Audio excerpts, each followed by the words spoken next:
I must not lose this job, Brenda Owens murmured the words to herself, as she tried to loosen the tension in her shoulders. The absolute silence of the empty office amplified her restless and anxious thoughts. Outside the enormous windows of the Anderson Group, the city of Chicago was transforming into an endless ocean of bright lights, completely indifferent to her personal worries. A single drop of cold sweat rolled down her temple as she finally closed the very last folder on her desk. It was her first day, and she had stayed far beyond the regular working hours, not out of excessive dedication, as some colleagues might assume, but out of deep insecurity. Every single document needed to be absolutely perfect, every tiny detail verified 2 or 3 times. The heavy burden of her rented apartment, her accumulating bills, and the money she desperately needed to send to her parents in the countryside pressed down on every single minute of her day.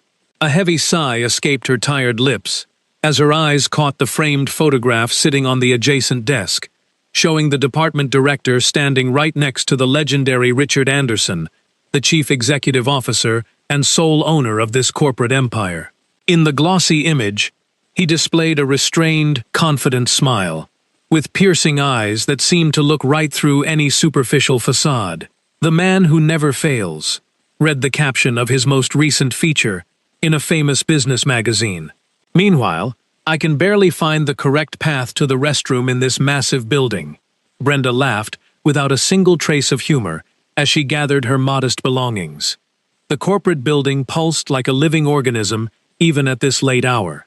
A few distant floors still showed bright lights, casting silhouettes of people who, just like her, swam against the harsh current of life, searching for a safe place in the sun. The main difference was that Brenda had absolutely no safety net to catch her if she fell. Every single false step meant sinking deeply, with zero chance of being rescued by anyone. She turned off her computer and contemplated her impeccably organized desk for the very last time, making absolutely sure everything was perfect. When she finally reached the elevator, she felt the crushing weight of pure exhaustion finally catch up with her body. Her legs ached terribly from the cheap high heels that bruised her feet, but which she simply could not stop wearing if she wanted to look appropriate for a corporate environment.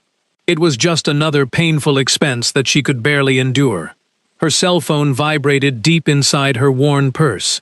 It was a quick text message from her roommate, Rachel, asking if she was going to be late because the rent was due the next day and she needed Brenda's half of the money that very night. Brenda bit her lower lip nervously as she realized her first paycheck would only arrive at the end of the current month.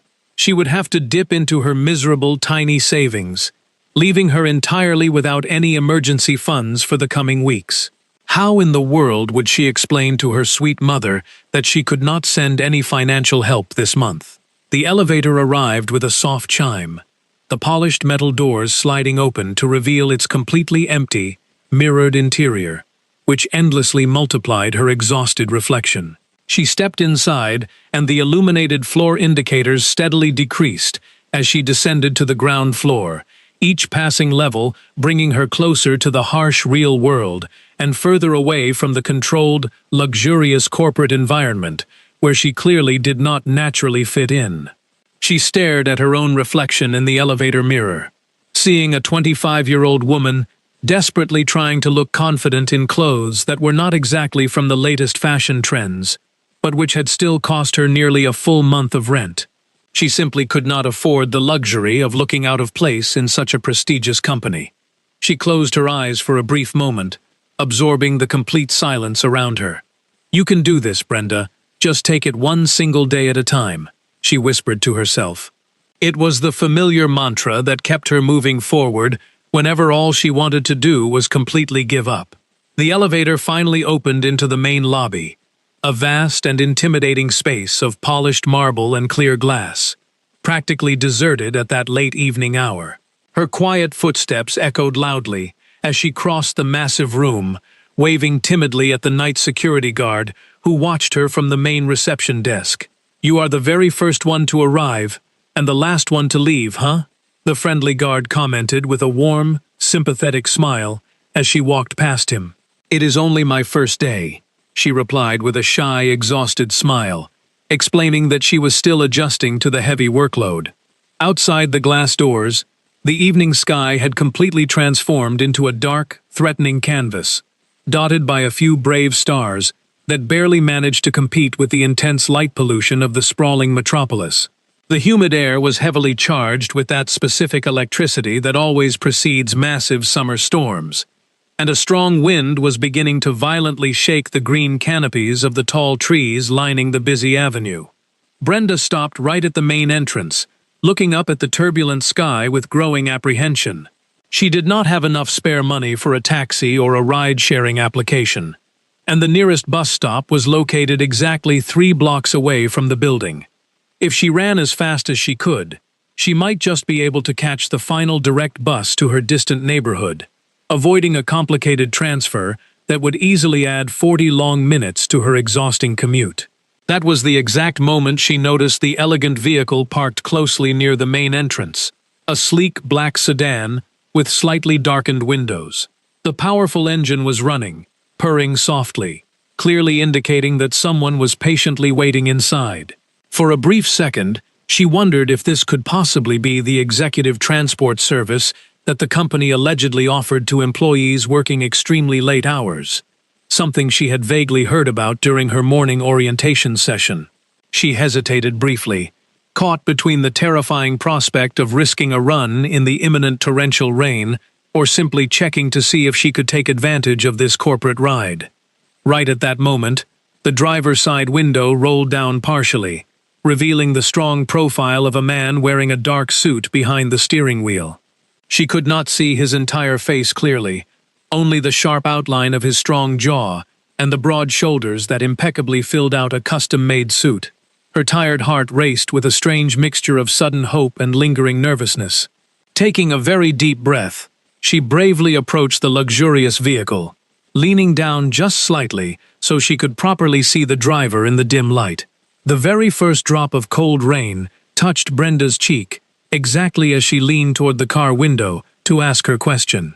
"Good evening," she said softly, desperately trying to sound significantly more confident than she actually felt at that moment. "Are you by any chance the company driver? I was told earlier today that there is a special transport service for employees who leave the office very late." The man stared silently at her for a moment that seemed to stretch on indefinitely. His deep brown eyes thoroughly analyzed Brenda with a deeply disconcerting intensity. He was wearing an impeccably tailored navy blue suit, a crisp white shirt, and a very discreet silk tie. His shiny wristwatch, which caught the faint streetlight when he slightly adjusted his muscular arm on the leather steering wheel, probably cost more than an entire year of her apartment rent. A very small, subtle smile formed at the corner of his mouth, so brief that Brenda almost doubted she had actually seen it. "Yes," he answered simply, his deep voice incredibly calm and perfectly controlled. "Where exactly should I take you this evening?" Something about his confident tone made Brenda hesitate for a fraction of a second, an odd, lingering sensation that something was not entirely right about this situation. The handsome man absolutely did not look or sound like a regular corporate driver. He carried a powerful presence that instantly commanded respect, a natural aura of pure authority. But his employee badge was nowhere to be seen, and the luxurious car matched the exact description that Susan had vaguely mentioned regarding the executive late-night transport. Another bright flash of lightning violently sliced through the dark sky, followed almost immediately by a deafening crash of thunder. The heavy rain began to fall with much greater intensity, splashing aggressively against the pavement. "The south side, down by the old industrial park," she finally answered, still somewhat undecided. "But it is quite far from here. If it is too much trouble for you, I can just run and catch the night bus myself." "Get in," he interrupted her smoothly, immediately unlocking the heavy car doors with a soft electronic click. "This storm promises to get much worse very soon." Brenda hesitated for just one more second, right until a sudden violent gust of wind brought a freezing sheet of rain directly against her thin clothes. Moving quickly, she pulled the rear door open and slid into the warm vehicle. The interior of the car was significantly more luxurious than it had appeared from the outside. It featured pristine cream leather seats, elegant dark wood trim on the dashboard, and a subtle, intoxicating aroma of expensive sandalwood and brand new leather. Brenda suddenly felt completely out of place, her worn-out fabric purse looking like a direct insult to that exquisitely refined environment. "I am so sorry for getting water inside your beautiful car," she commented nervously, desperately trying to wipe a few stray raindrops from her damp sleeve with her bare hand.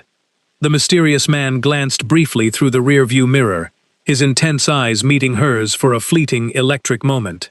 "Please, do not worry about that at all," he replied softly. He smoothly maneuvered the large vehicle out of the circular driveway with a level of effortless skill that heavily suggested many long years of driving practice. His physical movements were highly precise and remarkably economical, much like absolutely everything else about his calm demeanor appeared to be. "First day on the job?" he asked casually, while they patiently waited for a red traffic light to finally turn green. Brenda was genuinely surprised by his sudden question, as she certainly did not expect a professional corporate driver to initiate casual conversation. "Yes, it is my very first day. How did you know?" He offered a very slight, elegant shrug of his broad shoulders. "I have never seen you around the building before, and you currently wear a very specific expression on your face." "What kind of expression?" she asked, leaning slightly forward. "The expression of someone who is desperately trying not to look completely lost," he replied calmly. She simply could not prevent a small, self-deprecating smile from forming on her lips. "Is it really that obvious?" "Only to someone who truly knows how to observe people," he noted smoothly. He made a seamless turn, merging onto the busy main avenue. "Which corporate department are you working in?" "Marketing," she answered quickly. "I am the new secretary for Susan Miller." Something shifted very subtly in his relaxed posture, an almost imperceptible tightening of his broad shoulders. "Susan is an extremely demanding person to work for," he stated evenly. The notably cautious tone with which he delivered this statement made Brenda feel a sudden cold knot in her stomach. "She certainly seems to be," she agreed quietly, trying very hard not to show her mounting anxiety. "But I am more than willing to learn everything I need to know. This job means absolutely everything to me." He nodded slowly, his intense eyes remaining fixed on the wet road ahead as the heavy storm intensified around them, transforming the vibrant outside world into blurry streaks of colorful city lights and dark shadows. "Why exactly does it mean so much to you?" he asked softly. The deeply personal question caught Brenda completely off guard, making her shift uncomfortably in the luxurious leather seat. She hesitated, feeling quite awkward about the highly personal nature of his sudden inquiry coming from a total stranger. On the other hand, the daunting prospect of sitting through 40 minutes of utterly awkward silence was equally unpleasant to consider. "My family heavily depends on me," she finally answered, choosing to provide a slightly simplified version of her difficult reality. "My parents live in a small rural town in upstate Illinois, a farming community called Galesburg. After my father suffered a terrible accident working on the corn harvest, things became incredibly difficult for us financially. I moved to Chicago, hoping to find much better opportunities." His dark eyes found hers once again through the reflection of the rearview mirror. There was something deeply unfathomable in his steady gaze, a profound curiosity that went far beyond mere casual courtesy. "And have you found those better opportunities yet?" Brenda looked out at the pouring rain through the tinted, reflective glass of the window. "I am honestly still looking," she admitted softly. "But the Anderson Group is widely known for heavily valuing true talent and promoting dedicated people from within the ranks. If I work hard enough, maybe, just maybe, I will reach the very top one day." He smoothly finished her sentence, adding a highly enigmatic tone to his deep voice. "Not the absolute top," she laughed softly, acting as if the grand idea was completely absurd. "That would be far too unrealistic for someone like me. But eventually reaching a comfortable position that allows me to easily help my poor family would already be a massive victory in my eyes." The handsome driver remained completely silent for a long moment, appearing to carefully absorb her honest, grounded words as they continued driving through the stormy night. Many arrogant people enter this prestigious company with ambitions much larger than yours, yet possessing significantly fewer capabilities, he finally commented softly. Brenda honestly did not know how to accurately interpret that statement. Was it meant to be a rare compliment, or a subtle critique of her supposed lack of grand ambition?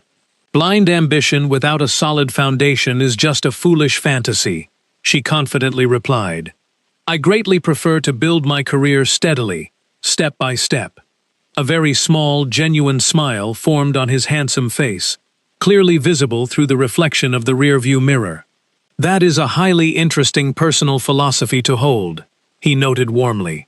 The city traffic became increasingly slower and more congested as they progressed further toward the poorer South Side neighborhoods.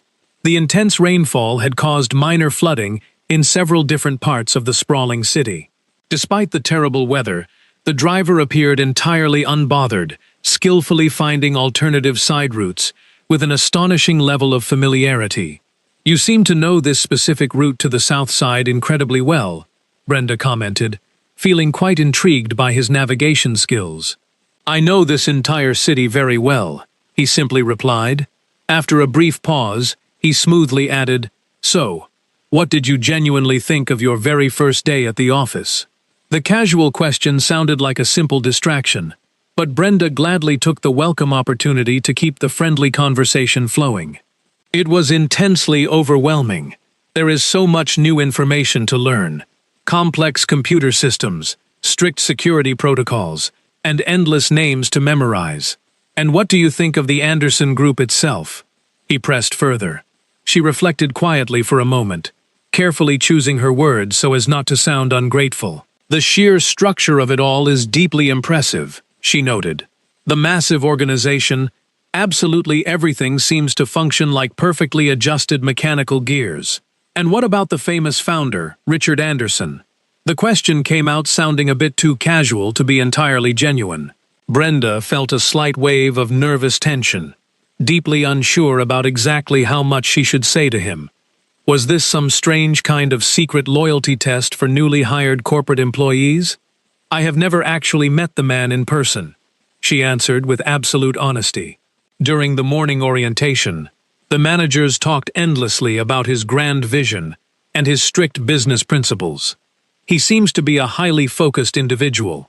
Focused? He repeated the specific word slowly, as if he were carefully evaluating its hidden meaning. That is a highly interesting choice of an adjective. What exactly do you mean by that?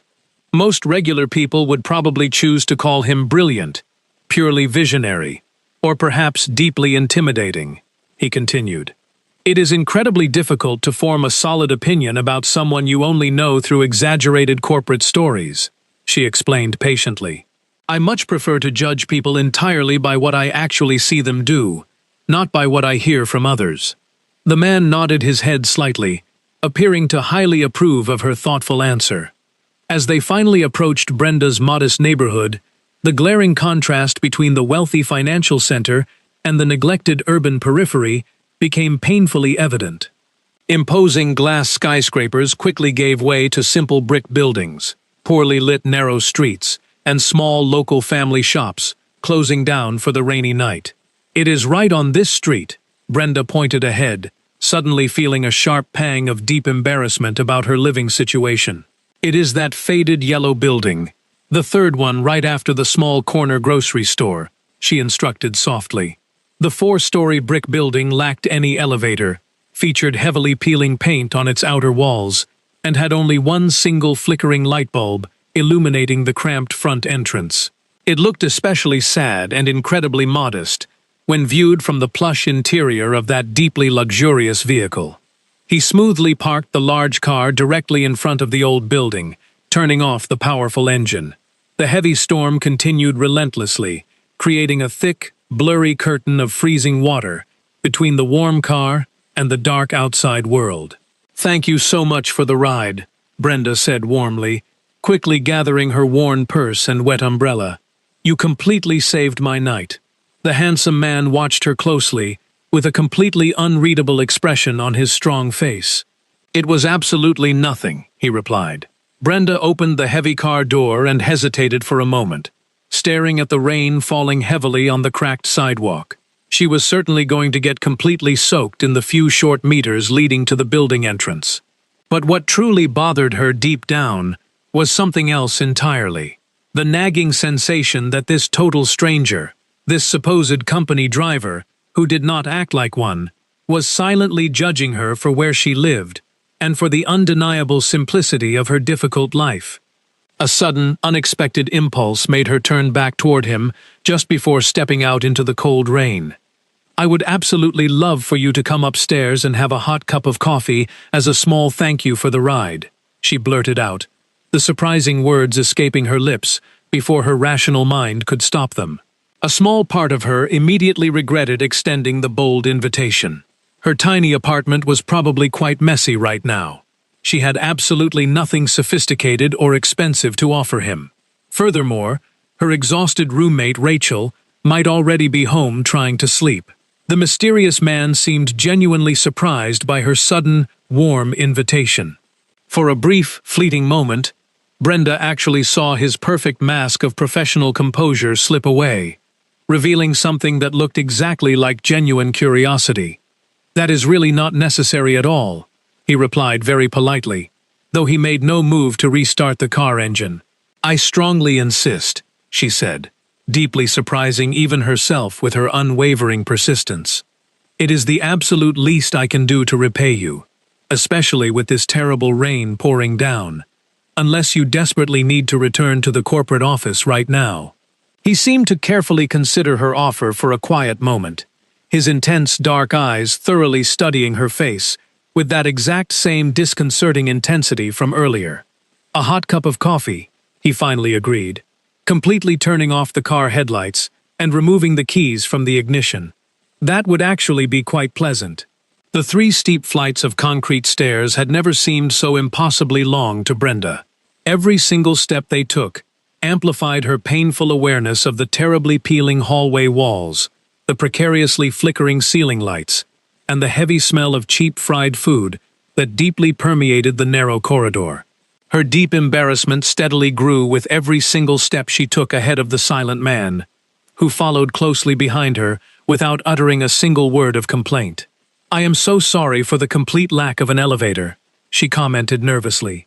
"I am so sorry for the mess," she babbled while desperately digging through her purse for her apartment keys, trying to fill the painfully awkward silence. "There is absolutely no problem at all," he replied with a remarkable serenity that seemed entirely out of place in that run-down environment. His expensive Italian leather shoes echoed sharply on the worn-out floor tiles of the hallway, leaving small, wet footprints from the brief, rainy dash they had made between his luxurious car and the front door of the building. Brenda finally located her keys and quickly unlocked the door to apartment 302, feeling a familiar, heavy tightness in her chest as she stepped into the tiny space she called home. It was basically a single room that awkwardly served as both a living area and a tiny kitchen, accompanied by 2 microscopic bedrooms and a very cramped bathroom. It was a universe entirely different from the wealthy world her sophisticated guest clearly inhabited. "Please, come in," she invited warmly, flicking on the main overhead light. "Please try not to notice the clutter." In reality, the small apartment was not truly messy at all.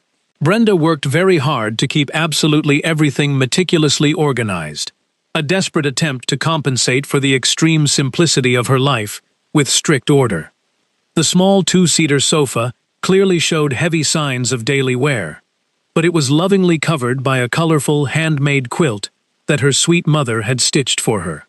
The makeshift coffee table was an improvised creation, a simple wooden crate painted white, upon which rested a few borrowed library books and a tiny, resilient potted plant.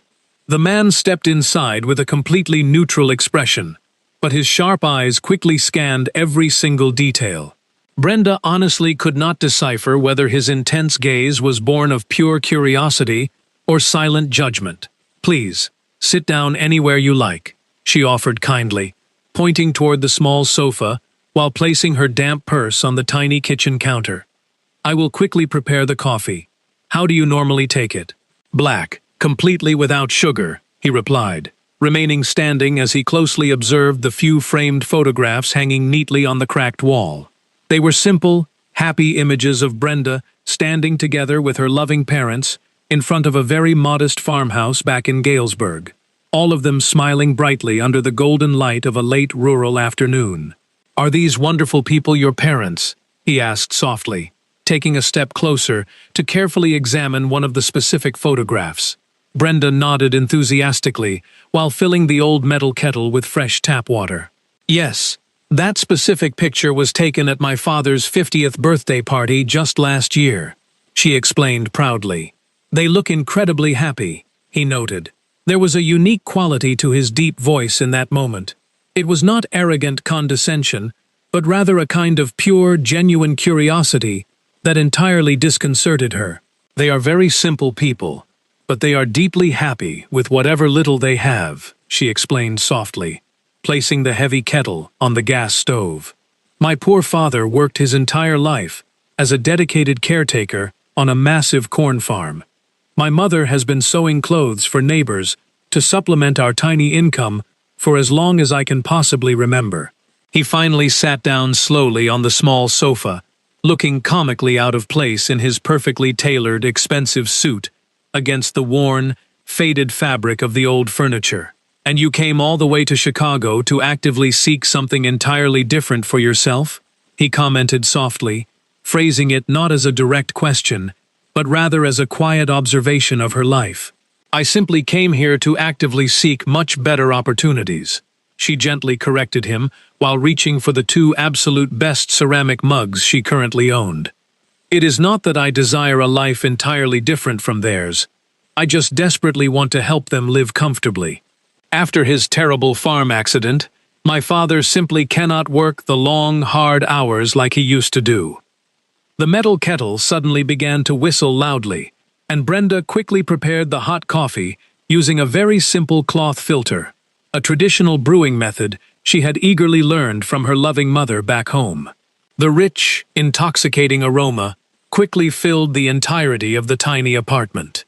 "Is your roommate not home right now?" he asked curiously, clearly noticing the tightly closed door of the second microscopic bedroom. "Rachel must currently be working the exhausting night shift at the local hospital," Brenda explained. "She works incredibly hard as a dedicated nursing technician." Brenda carefully brought the two steaming mugs into the small living area, gently placing them down on the improvised wooden table. She then sat down gracefully in the single available armchair, positioned directly across from the handsome man. Only in that exact moment, sitting under the direct, harsh light of the living room, could she finally observe his features properly. It was not just the expensive suit or the luxury watch. It was his rigid posture, the commanding way he naturally occupied the physical space around him, acting as if he were entirely accustomed to being the absolute center of gravity in any given room. His dark, deep brown eyes possessed a deeply unsettling intensity, constantly analyzing and calculating every single detail. "What exactly is your name?" she asked suddenly, just now fully realizing that she had foolishly invited a complete stranger into her home without even knowing what to call him. A fleeting, highly expressive look of pure surprise quickly crossed his handsome face, only to be rapidly replaced by a very slight, charming smile. "Richard," he finally answered after a brief, almost imperceptible hesitation. "And you are Brenda, correct?" She nodded silently, taking a small, cautious sip of the extremely hot coffee to poorly disguise her own growing discomfort. There was definitely something about this strange man that made her feel deeply restless, as if she were actively participating in a complex game whose strict rules she completely ignored. "How long have you been a driver?" she inquired politely. Richard slowly took a sip of his dark coffee before answering her, his intense eyes never once leaving hers. "A few years now," he replied quite vaguely. "Just long enough to know the entire company incredibly well." "That must actually be very interesting," Brenda commented thoughtfully, You probably know significantly more about the true inner workings of the company than most of the highly paid executives do." He raised one thick eyebrow, looking genuinely intrigued by her statement. "How exactly do you figure that?" "Well, drivers see absolutely everything, do they not?" she reasoned enthusiastically. "You silently listen. You closely observe people when they are not actively playing their corporate roles. And you easily figure out who actually holds the power, and who is merely pretending to be important." A truly genuine, bright smile fully illuminated his handsome face for the very first time that night. "That is an incredibly interesting and highly perceptive perspective," he noted with real admiration. "I had honestly never thought about my position in quite that specific way before. Am I completely wrong about that?" she asked, tilting her head slightly. "No," he admitted softly. "There is definitely a great deal of profound wisdom in what you just said." Brenda felt a sudden, warm blush quickly rise up her neck at his genuine approval, instantly annoyed with herself because she suddenly realized she actually cared about what this strange man thought of her. "And what about Richard Anderson himself?" she boldly asked, desperately trying to deflect the heavy attention entirely away from herself. "What is he truly like in real life?" Absolutely everyone during the morning orientation spoke about him as if he were some flawless, untouchable corporate deity. Something shifted noticeably in his calm expression. It was a very subtle, almost defensive hardening of his strong jawline. "Do you honestly think I should casually gossip about my powerful boss with a brand new employee who barely just started her very first day?" he asked sharply, his tone suddenly becoming significantly more formal and distant. "I am so sorry," Brenda quickly retreated, feeling deeply embarrassed by her own forwardness. "That was incredibly impolite and highly unprofessional of me to ask you." A heavy, intensely uncomfortable silence instantly hung in the small space between them. Outside the thin window pane, the violent rain continued to beat mercilessly against the fragile glass. "It is just that." Brenda hesitated briefly, then bravely decided to continue her thought anyway. "I have always heard about him as this flawless business genius. A man who is always one clever step ahead of absolutely everyone else in the room. It is incredibly difficult to imagine that he is actually just a regular, common person, complete with normal flaws and good qualities, exactly like anyone else in the world," she finished softly. Richard studied her face closely for a very long, quiet moment, acting as if he were internally deciding something incredibly important.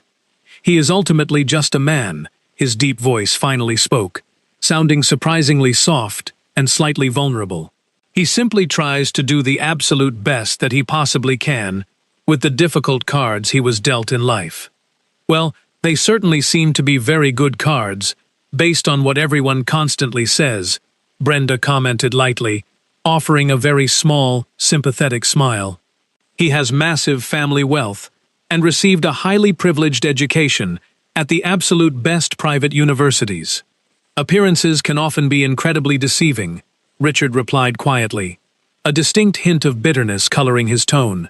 "Not absolutely everything that brightly glitters is actually made of pure gold," he added thoughtfully. Brenda was genuinely taken aback by his strangely philosophical response. There was something deeply, intensely personal in the exact manner he spoke those words, strongly suggesting that he knew the famous Richard Anderson on a much more intimate level than any regular corporate driver ever should. "Regardless of all that," she said cheerfully, desperately trying to lighten the heavy mood in the room, "I truly hope he proves to be a good, fair boss, at least for the sake of all of us working hard there." He quietly finished the last drop of his dark coffee and gently placed the ceramic mug back down on the makeshift wooden table. This coffee was truly excellent, he complimented her warmly, deliberately choosing to change the heavy subject of their conversation. "It has honestly been a very long time since I tasted a cup of coffee this incredibly good," he admitted. "It is my mother's special recipe," she beamed proudly. "The grand secret is to only ever wash the cloth filter with boiling water, absolutely never using any harsh chemical soap." Richard smiled warmly, and this specific time, the genuine smile completely reached his intense dark eyes. "I will absolutely make sure to remember that clever trick," he promised. A particularly loud, violent clap of thunder suddenly shook the thin apartment windows, causing Brenda to jump slightly in her seat. The single living room light violently flickered once, then twice, before finally stabilizing again. "It strongly appears that this terrible storm is not going to give us a break anytime soon," she commented nervously, staring out the dark, rain-streaked window. "I truly need to get going now," he announced, standing up. "I have several very important early commitments tomorrow morning," he explained smoothly. Brenda quickly stood up as well, feeling a highly inexplicable sudden wave of disappointment wash over her. His powerful, commanding presence, despite being initially disconcerting, had entirely filled her small, lonely apartment in a deeply comforting way that she was absolutely not accustomed to feeling. "Of course," she agreed softly. "Thank you once again for safely bringing me all the way home tonight. Thank you so much for the wonderful coffee," he replied courteously, slowly walking toward the front door. He suddenly stopped in his tracks, acting as if he had just remembered something highly important. "Exactly what time do you officially start your shift tomorrow morning?" "At 8 o'clock, she answered quickly. "But I fully intend to arrive much earlier than that. I urgently want to review a few complex procedures before everyone else arrives." He turned around and studied her face once again with that same intense, penetrating gaze. "Such fierce dedication is an incredibly rare quality to find these days," he commented softly, "and it is highly valuable." "It is definitely not dedication," she replied with brutal, refreshing honesty. "It is pure, absolute fear of failing completely. I simply cannot afford to lose this new job." Something in his rigid expression visibly softened. It was a look of deep, genuine comprehension that Brenda entirely did not expect to see on the face of a corporate driver. "You are absolutely not going to lose your job, Brenda," he stated firmly. The exact, unwavering manner in which he delivered those words, not merely as empty, polite encouragement, but rather as an absolute, undeniable certainty, sent a sudden, sharp shiver directly down her spine. "How can you possibly be so incredibly sure about that?" she whispered. Richard completely ignored her direct question. Instead, he simply extended his large, warm hand toward her. "It was a true pleasure formally meeting you tonight, Brenda." She cautiously accepted his firm handshake, instantly finding herself deeply surprised by the strong, comforting warmth of his grip. "Likewise, Richard," she murmured softly. He gracefully stepped out into the poorly lit, narrow corridor, turning back to look at her one absolute last time, before smoothly heading toward the steep concrete stairs. "I will see you tomorrow, Brenda Owens," he promised quietly. The heavy wooden door gently clicked shut, leaving Brenda standing completely frozen in the exact center of her tiny living room, overwhelmed by a profoundly strange, lingering sensation that something incredibly important had just occurred, something that would undoubtedly alter the entire course of her life, in a massive way that she could not yet begin to fully comprehend. The very next day dawned with that beautifully peculiar, crisp luminosity that always follows massive summer storms in Chicago.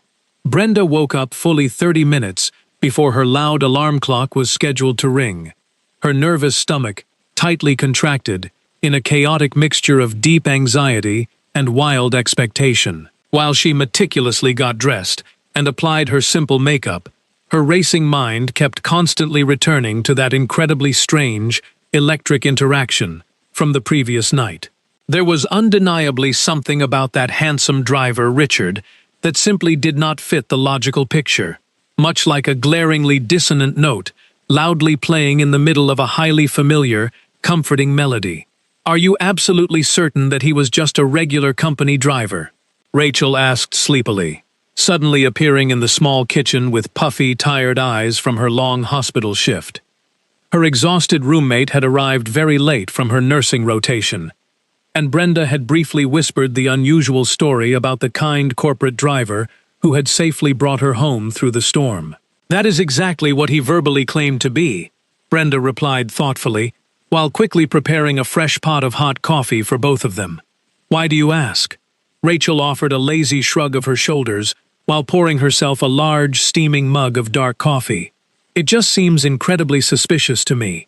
Since exactly when do massive, greedy corporations send out private, luxury chauffeurs to personally drive entry-level secretaries home on their very first day? The tiny seed of doubt, successfully planted by Rachel, closely accompanied Brenda during her entire, exhausting morning commute to the towering corporate office. 2 crowded, noisy train rides later, she finally arrived at the imposing, glass-fronted Anderson Group building. She was nearly a full hour early, which provided the absolutely perfect, quiet opportunity to peacefully acclimate herself and thoroughly review her complex daily procedures before the chaotic office officially sprang to life. The massive main lobby was incredibly tranquil, occupied solely by a few dedicated cleaning staff members and the serious security guards finishing their long night shift. Brenda politely greeted the morning receptionist with a warm smile and confidently headed straight for the glass elevators, her newly issued corporate badge proudly hanging around her neck.